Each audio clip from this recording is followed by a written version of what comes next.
మీరు ధైర్యంగా ముందుకెళ్ళండి.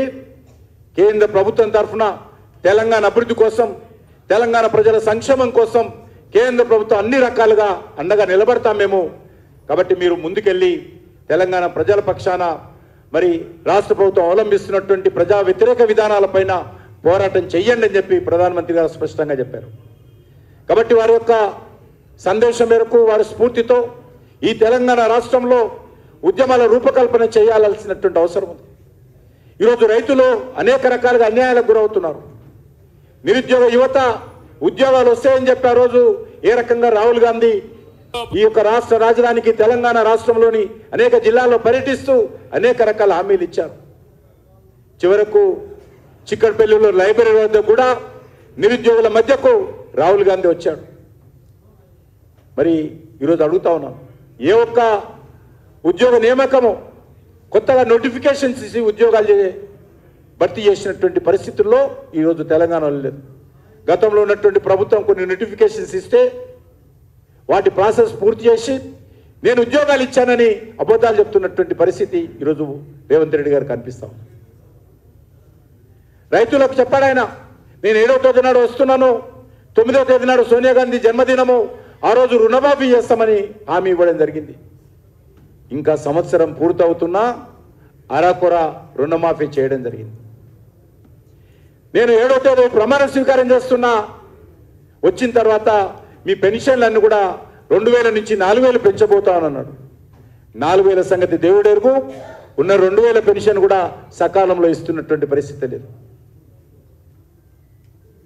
గత సంవత్సరం అయింది, కేసీఆర్ గత 10 సంవత్సరాలు ఒక్క రేషన్ కార్డు కూడా కొత్తది ఇవ్వకుండా ఆయన కాలం గడిపి ఫామ్ హౌస్కి వెళ్ళాడు.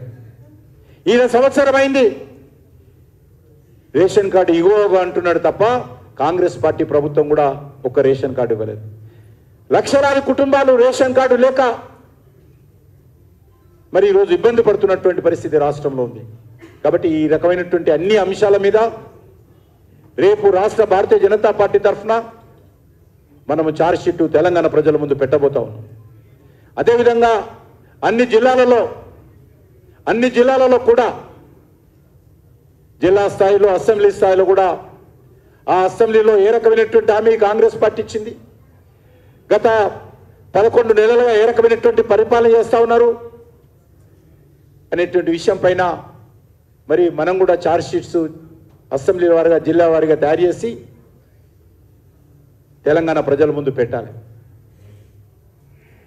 ఉద్యమాలు రూపకల్పన చేయాలి. అదే దిశలో ముందుకు వెళ్ళాల్సిందిగా నేను కార్యకర్తలను అందరినీ కోరుకుంటూ సెలవు తీసుకుంటున్నాను.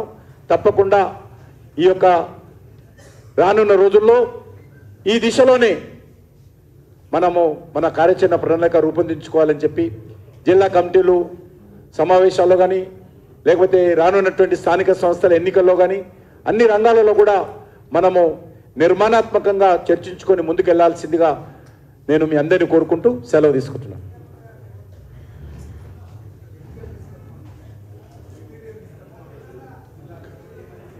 జిల్లా అధ్యక్షులందరూ కూడా